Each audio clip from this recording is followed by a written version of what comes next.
hit something. Freaking out. Need to get the car fixed ASAP. Don't tell anyone. 5 words that would seal her fate. But it wasn't the crash that made her a killer. It was what she did in the 3 seconds that followed, a choice so cold, so calculated. It would horrify an entire community and expose the dark truth about privilege, consequences, and the price of a human life. A man named Marcus Hayes was killed when a 19-year-old woman driving under the influence struck him in a violent crash and fled the scene. The brutal and senseless act of vehicular homicide shattered the pretense of safety in the exclusive mountain enclave of Aspen, Colorado. This was not a crime of passion or greed, but one of devastating indifference born from a cascade of reckless choices.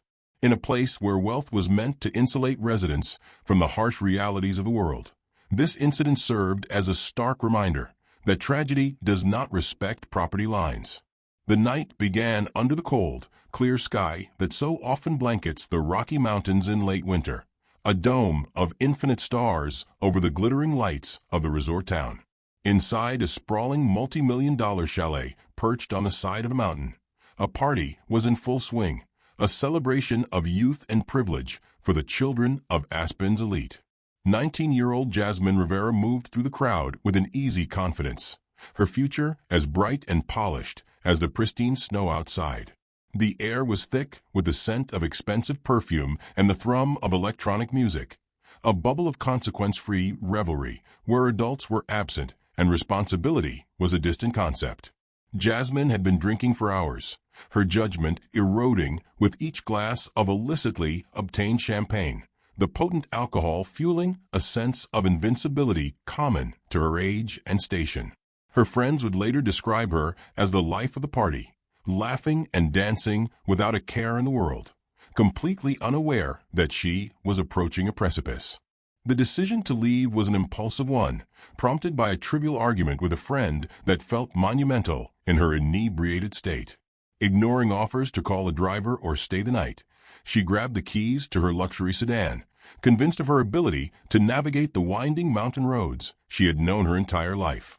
The drive down from the mountainside was a blur of distorted lights and wavering vision, the powerful engine of her car a dangerous tool in her unsteady hands. The vehicle drifted over the center line on Maroon Creek Road, a stretch of pavement notoriously dark and treacherous after sunset.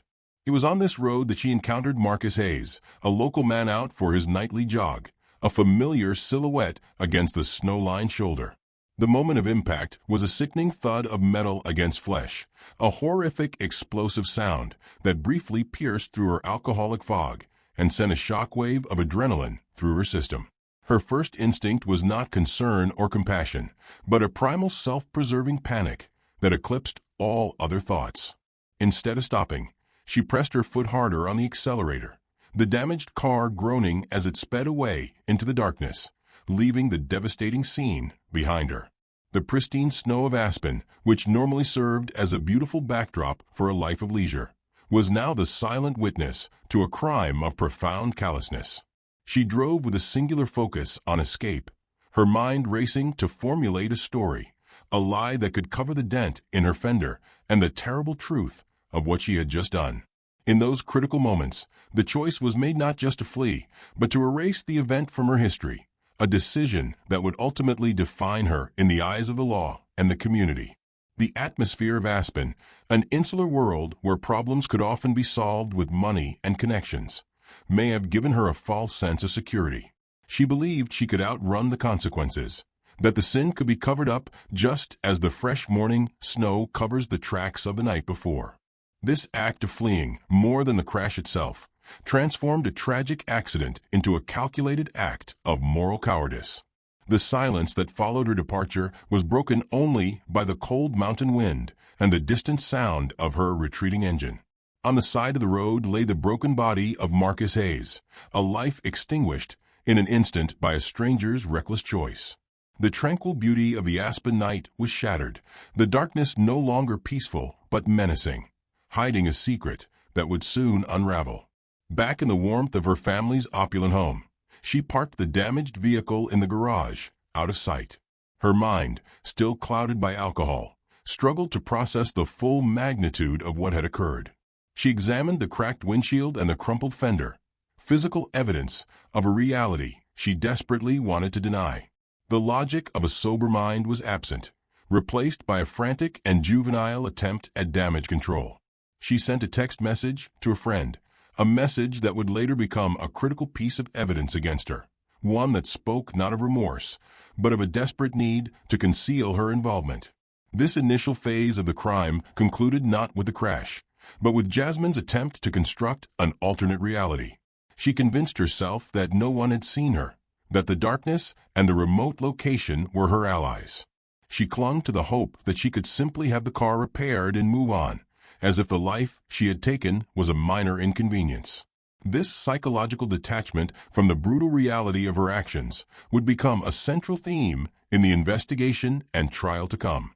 The community of Aspen slept on, unaware of the violence that had just stained one of its quiet roads. The town, built on a foundation of wealth and image, was about to be forced into a period of introspection. The actions of one of its own privileged children had introduced a darkness that could not be easily ignored or swept away. The crime was complete, a brutal and irreversible act followed by a conscious decision to evade responsibility. The perpetrator was a 19-year-old girl who had everything to lose, and in her intoxicated panic chose herself over the life of another human being. Marcus Hayes was more than just a jogger on a dark road. He was a husband, a father of two, and a respected architect who had helped shape the aesthetic of modern Aspen. He had moved to the exclusive mountain town not for the glamour or the status, but for the profound sense of peace he found in the rugged landscape. His life was one of quiet dedication to his family, his work, and his passion for the outdoors. The world lost a man of substance and integrity, a cornerstone of his family, and a quiet contributor to the community he loved. Born and raised in a modest middle-class family in Denver, Marcus had worked tirelessly to achieve his success. He was a man defined by discipline and routine, qualities that had served him well in both his personal and professional life. His nightly jog was not a mere hobby, but a ritual, a time for him to clear his head and connect with the natural world that had drawn him to Colorado's high country. Friends and family described him as grounded and unassuming, a stark contrast to the performative wealth that characterized much of Aspen. His wife, Kenya Hayes, would later recount how his absence was first felt as a subtle disruption to the household's rhythm. He was always home by a certain time, and when that time passed, a small knot of anxiety began to form. The hours of waiting that followed were a torturous blend of hope and dread, a slow, dawning horror that every family of a missing person experiences. The eventual knock on the door from law enforcement was the confirmation of her worst fears, the moment her world fractured into a before and an after. What the world lost in the death of Marcus Hayes was a specific and irreplaceable goodness. His architectural firm was known for its commitment to sustainable design, creating beautiful homes that complemented the mountain environment rather than dominating it. He was a mentor to young architects, always willing to share his time and expertise, fostering a sense of community within his profession. His legacy was etched into the very landscape of the town, in the homes that stood as a testament to his vision and his respect for nature. Beyond his professional accomplishments, Marcus was the emotional anchor for his family. He was the one who coached his son's basketball team, the one who taught his daughter how to ski, the one whose steady presence made their house a home. His death left a void that could never be filled, a silence at the dinner table, an empty space in their lives that echoed with the memory of his voice and his laughter. The tragedy was not just the violent end to his life, but the theft of a future filled with family milestones he would never get to witness. The community of Aspen, often perceived as a transient playground for the rich, revealed a different side in the wake of Marcus's death. There was a genuine outpouring of grief from those who knew him, a collective sense of shock that such a kind and gentle man could meet such a brutal end. He was one of them, a true local who had contributed to the town's fabric in meaningful ways. His death felt like a personal violation to many, a rupture in the carefully curated peace of their mountain sanctuary. In the days that followed, stories of his quiet generosity began to emerge. He had anonymously paid for a neighbor's medical bills, volunteered his firm's services to design a new wing for the local library, and spent his weekends maintaining hiking trails. He was a man who believed in service and community, values that seemed increasingly rare in a town so focused on individual wealth and leisure. He represented a different kind of Aspen, one that was rooted in connection and shared responsibility rather than opulence and exclusivity. The contrast between the victim and the perpetrator could not have been more stark. Marcus Hayes was a man who had built his life through hard work and discipline, a man who lived with a sense of purpose and a deep respect for others. Jasmine Rivera, on the other hand, was a young woman who had been given everything but had learned to value nothing. Her life a series of unearned privileges that culminated in an act of profound irresponsibility. This dichotomy would become a central tension in the subsequent legal proceedings. The investigation began with a frantic 911 call from a passing motorist who had spotted something unusual on the darkened shoulder of Maroon Creek Road. The caller's voice was strained with panic, describing a scene of chilling stillness, the unmistakable shape of a person lying motionless beside the pristine snowbank. Within minutes, the piercing sound of sirens cut through the cold mountain air, announcing the arrival of the Aspen Police Department. The initial responding officers secured the area, their flashlight beams cutting through the darkness, revealing the tragic scope of the situation. Lead Detective Terrell Jackson arrived at a scene that was both chaotic and eerily quiet, a paradox that often defined the first moments of a homicide investigation.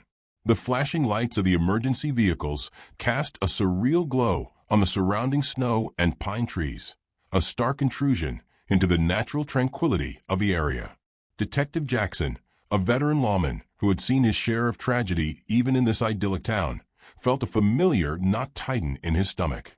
He knew immediately from the victim's catastrophic injuries and the scattered debris that this was a high-speed impact, and the absence of a vehicle meant it was a hit-and-run. The first 48 hours of any investigation are critical, a race against time to preserve evidence and identify witnesses before memories fade and tracks are covered. This case was further complicated by the environment of Aspen itself, an exclusive resort town where the landscape could be an adversary. The cold temperatures preserved the scene, but the darkness and the potential for overnight snowfall threatened to obscure vital clues. Detective Jackson directed his team with a methodical calm, ordering a meticulous search of the area for any piece of evidence, no matter how small. Forensics officers painstakingly collected fragments of a shattered headlight, chips of metallic silver paint, and rubber marks from tires.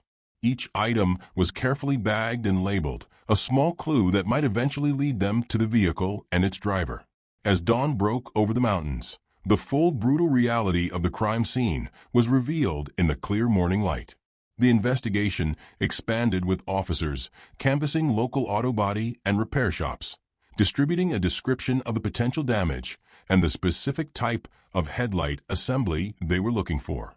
In a town as small and close-knit as Aspen, the hope was that a mechanic would recognize the vehicle or report a suspicious repair request. The unique atmosphere of the town, where everyone seemingly knew everyone else, could, in this instance, work to the investigator's advantage. Detective Jackson understood the psychology of a hit-and-run driver. The decision to flee is born of panic, but it is sustained by a cold, calculated desire for self-preservation. The perpetrator was likely a local, someone familiar with the roads, and someone who now had a significant secret to hide. He theorized that the driver was likely young, given the time of night and the reckless nature of the act, and probably intoxicated, a factor that would have amplified both their negligence and their subsequent fear of being caught. By the end of the second day, a critical break in the case emerged. An officer canvassing repair shop spoke with a mechanic at a high-end import auto body shop on the outskirts of town. The mechanic reported receiving a strange call early the previous morning from a young woman who was insistent on getting a discreet, cash-only repair for front-end damage on a late-model silver sedan. Her story about hitting a deer seemed rehearsed and unconvincing, and the mechanic's suspicion was aroused enough to jot down the license plate number she provided. The license plate was registered to a vehicle owned by a prominent local real estate developer, a man with deep roots and considerable influence in Aspen. The primary driver of the car, however, was listed as his 19-year-old daughter, Jasmine Rivera. Suddenly, the investigation had a name and a face, a person of interest who fit the profile Detective Jackson had begun to build. The pieces of the puzzle were starting to fall into place, leading them to the doorstep of one of the town's most powerful families. The investigation pivoted from a wide net to a sharp point, zeroing in on 19-year-old Jasmine Rivera with an intensity that reflected the gravity of the crime. The tip from the auto body shop was the catalyst, a single thread of suspicion that detectives began to pull with methodical precision. Detective Terrell Jackson arranged for a preliminary and seemingly casual interview with Jasmine at her family's sprawling mountain estate. The home itself was a fortress of glass and timber, a symbol of the wealth and power the Rivera family wielded in Aspen. Jackson knew that this first encounter would be critical, a chance to observe Jasmine's demeanor and listen for the subtle inconsistencies that often betray guilt. Jasmine presented herself as a composed and slightly bored teenager, annoyed at the intrusion but cooperative on the surface. She answered questions about her whereabouts on the night of the crash with a well-rehearsed story about being at a party and then going straight home. She denied any knowledge of the incident on Maroon Creek Road, her expression a carefully constructed mask of innocence. But Detective Jackson, a seasoned observer of human behavior, noted the slight tremor in her hands and the way she refused to make direct eye contact. The key moment came when he asked about her car, the silver luxury sedan registered in her father's name. Jasmine claimed she had hit a deer a few days prior, a common enough occurrence in the mountains, but her description of the event was vague and filled with hesitation. When Jackson asked if he could see the vehicle, a flicker of panic crossed her face before she quickly regained her composure, explaining that it was already at a private repair shop in Denver. This obvious lie was the confirmation Jackson needed. She was hiding something, and she was a terrible liar. While Jasmine was being interviewed, other members of Jackson's team were working to build a more concrete case against her. They obtained a warrant to track her cell phone's location data for the night of the incident. The GPS pings told a story that directly contradicted her alibi, showing her phone traveling from the location of the party down Maroon Creek Road at the exact time of the crash. The data then showed the phone stopping briefly at her home before heading towards a highway leading out of Aspen, presumably to dispose of or hide the vehicle. Simultaneously, the forensic lab results came back on the paint chips found at the scene. They were a perfect match for the specific metallic silver paint used by the manufacturer of Jasmine's sedan for that model year. The fragments of the headlight were also identified as belonging to the same make and model. The physical evidence was now creating an undeniable link between her car and the crime scene, a scientific certainty that would be difficult for any defense attorney to refute. The investigation began to focus on Jasmine's social circle, the other wealthy teenagers who had been at the party with her. Initially, they were met with a wall of silence, a reflexive closing of ranks to protect one of their own. However, under the pressure of formal police interviews and the threat of legal consequences for obstructing an investigation, the wall began to crack. A few witnesses admitted that Jasmine had been heavily intoxicated at the party and had insisted on driving herself home despite their protests. One friend, in a tearful confession, provided detectives with an even more damning piece of information. She showed them a series of text messages she had received from Jasmine in the early hours of the morning after the party. In the texts, Jasmine admitted she had hit something on the way home and was freaking out. The messages were a digital confession, a real-time account of her panic, and her desperate attempt to figure out how to cover up the incident. The emergence of Jasmine Rivera as the primary suspect sent a shockwave through the insulated community of Aspen's elite. The Rivera family was well-known and powerful, major players in the town's lucrative real estate market. The idea that their daughter could be responsible for such a heinous crime was a source of gossip and disbelief. It challenged the carefully constructed image of the town as a paradise, revealing a darkness and a moral rut that many preferred to ignore. The final piece of the puzzle before an arrest could be made was locating the car itself. Using the cell phone data as a guide, investigators were able to narrow their search to a storage facility complex just outside of Denver. After obtaining another warrant, they opened a unit rented under a false name and found the silver sedan hidden under a tarp.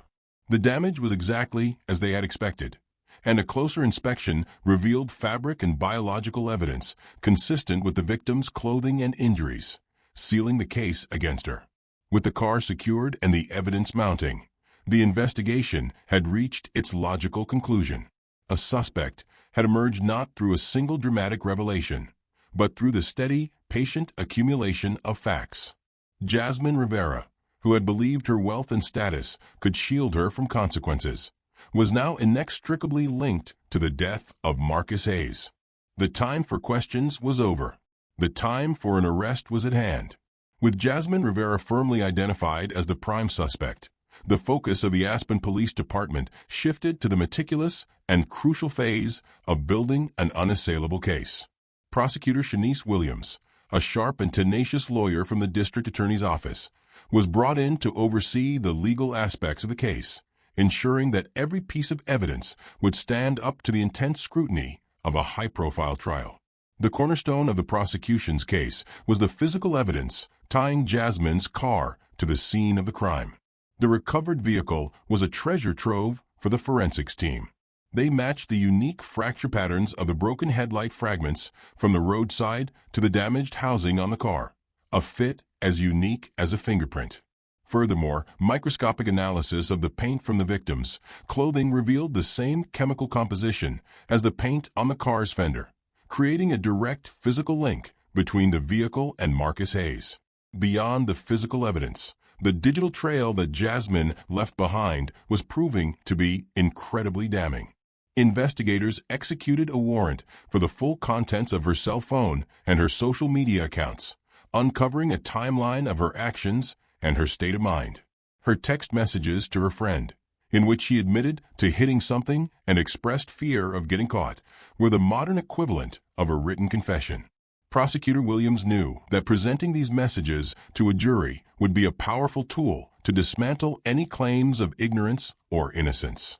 The arrest of Jasmine Rivera was executed with a quiet, deliberate professionalism designed to prevent any escalation or interference. On a crisp Aspen morning, two unmarked police cars pulled into the heated driveway of the Rivera family estate. Detective Terrell Jackson, holding a duly signed arrest warrant, led a small team of officers to the ornate front door. There was no fanfare, no media alert. This was a moment of pure, unadorned law enforcement. Jasmine's father, a man accustomed to being in control of every situation, answered the door. His expression shifted from irritation to disbelief, and then to fury as Detective Jackson calmly stated their purpose.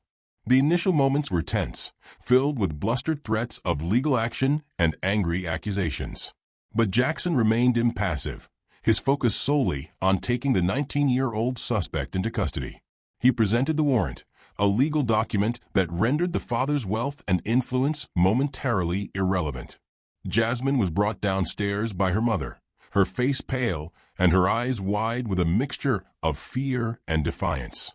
Dressed in expensive loungewear, she looked less like a criminal suspect and more like a teenager who had just been woken up.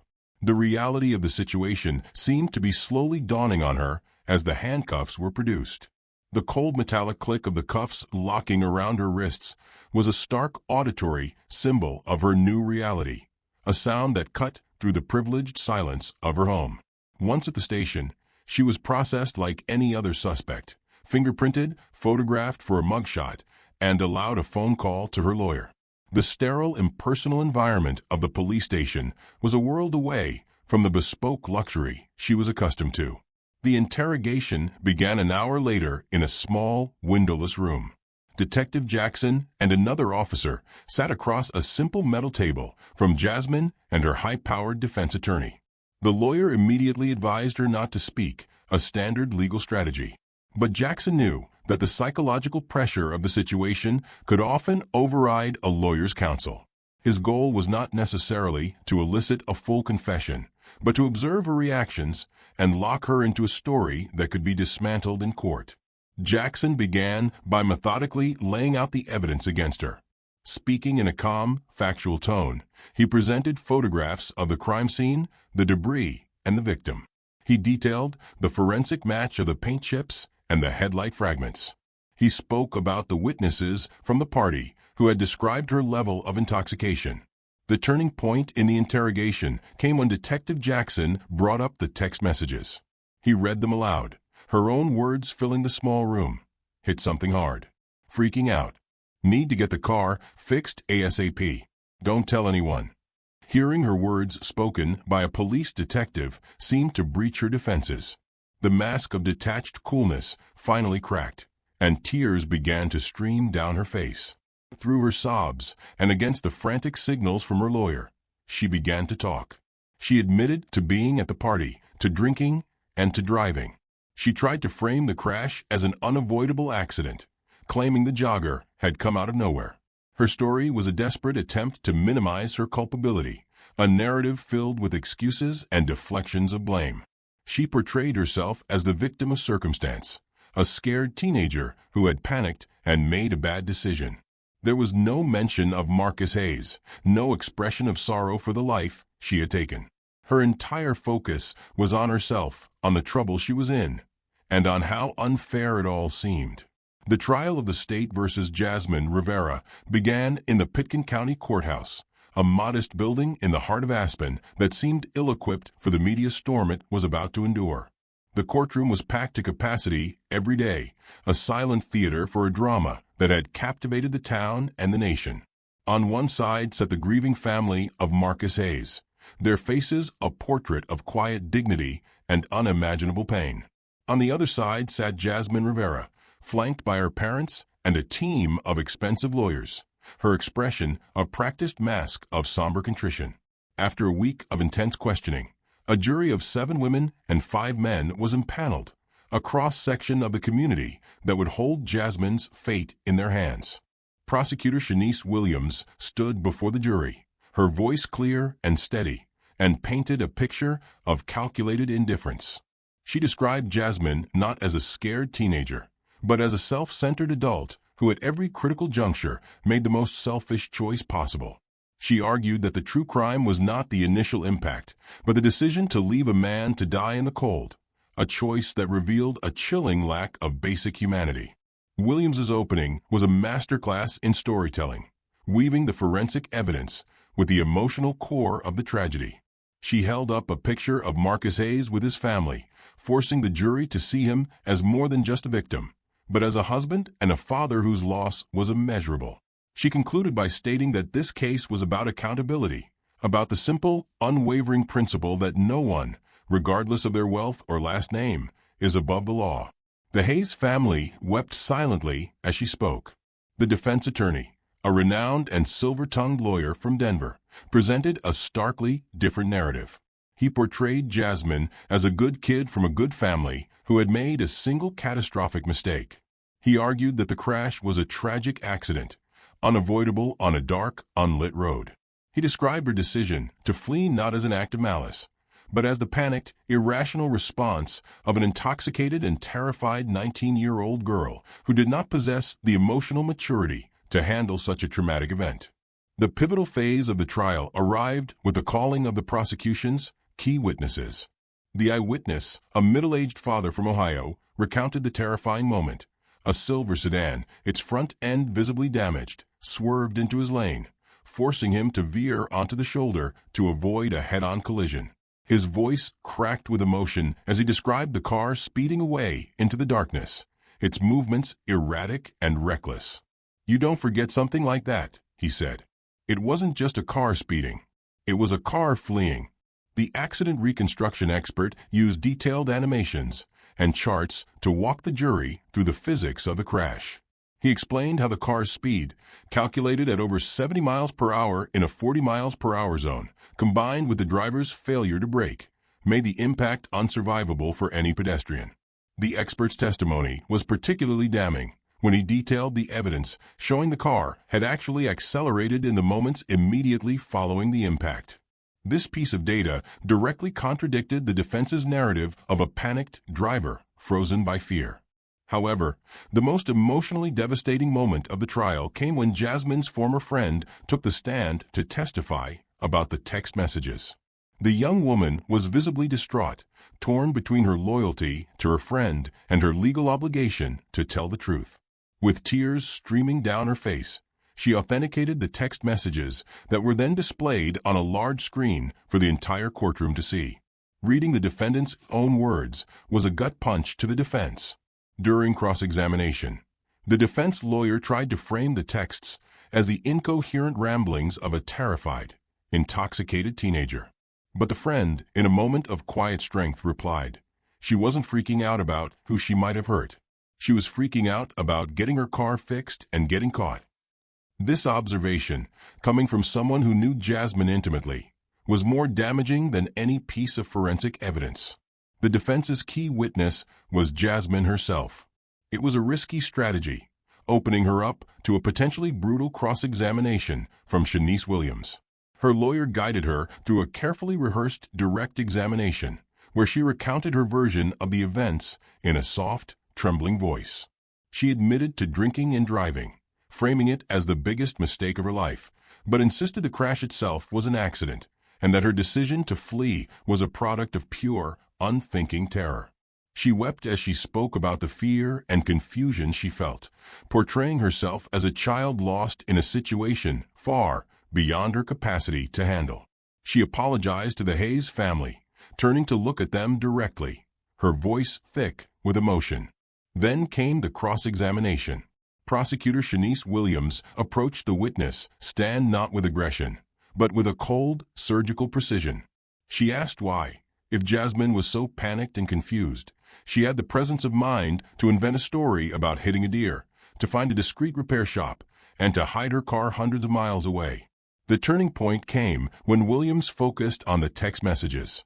"Miss Rivera," she asked calmly, "in all of these messages you sent that night, you talk about your car, about getting caught, about your own fear.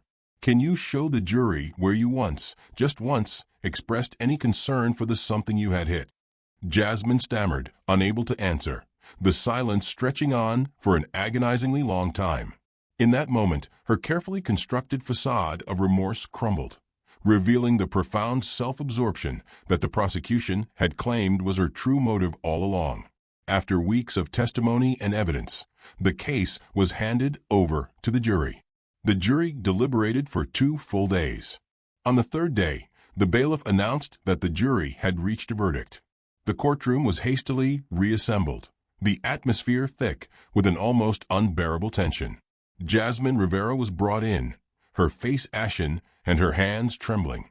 The jury filed back into the jury box, their faces grim and unreadable. "In the matter of the state versus Jasmine Rivera," the foreperson began, her voice steady, "on the charge of vehicular homicide, we the jury find the defendant." She paused for a fraction of a second, a moment that seemed to stretch for an eternity. "Guilty." A sharp collective gasp went through the courtroom. A strangled sob escaped from Jasmine's mother. Jasmine herself seemed to crumple, her legs buckling as her lawyer caught her, holding her steady. The foreperson continued, reading the guilty verdicts for the additional charges of leaving the scene of an accident and tampering with evidence. The reaction was immediate and explosive. The Hayes family erupted in tears, not of joy, but of profound, cathartic relief. Kenya Hayes collapsed into the arms of her son, their shared grief finally validated by the court. Across the aisle, the Rivera family's world imploded. Jasmine stood frozen in a state of shock, her face a blank mask of disbelief as the reality of her conviction washed over her. The sentencing hearing took place 1 month after the verdict. Kenya Hayes, Marcus's widow, stood before the court, her voice trembling but her resolve firm. She spoke not of anger or hatred, but of the profound and unending emptiness that now defined her family's life. She looked directly at Jasmine and said, "You didn't just kill my husband. You killed a part of all of us, and that is a life sentence we will all have to serve." When it was her turn to speak, Jasmine read from a prepared statement, her voice barely a whisper. She apologized for her actions, expressing the remorse that had been so conspicuously absent during the trial. But her words, however heartfelt they may have seemed, felt to many in the courtroom like they were too little, too late. The judge listened to both statements without expression. When he finally spoke, his words were a scathing indictment of Jasmine's actions and the culture of entitlement that had enabled her. He stated that while he acknowledged her youth, he could not ignore the profound moral failure she displayed. He focused on her decision to flee, calling it an act of unfathomable selfishness and a complete abdication of the basic responsibilities we owe to one another as human beings. Then he delivered the sentence. Citing the egregious nature of the crime, particularly the act of fleeing and attempting to cover it up, he sentenced Jasmine Rivera to life in prison with the possibility of parole after 25 years. The sentence was far harsher than most had expected, and a collective gasp swept through the courtroom. Jasmine collapsed into her chair, her body shaking with uncontrollable sobs as the finality of her fate settled upon her. A life sentence, handed down to a 19-year-old, was a stunning and decisive end to the case. The aftermath of the sentence sent ripples through Aspen and beyond. The Rivera family, having lost their appeals, eventually retreated from public life, their name forever associated with the town's most infamous crime. The case became a cautionary tale, a brutal lesson in consequences that was taught to a new generation of privileged teenagers in the mountain community. The winding stretch of Maroon Creek Road where Marcus Hayes was killed became an informal memorial, a place where locals would leave flowers and running shoes in his honor. For the Hayes family, the sentence provided a sense of closure, but it did not heal their wounds. They established a charitable foundation in Marcus's name, one dedicated to promoting road safety and providing support for victims of hit-and-run crimes. They channeled their grief into positive action, creating a lasting legacy for the husband and father they had lost. They became advocates for the kind of compassion and community responsibility that Marcus had embodied in his life.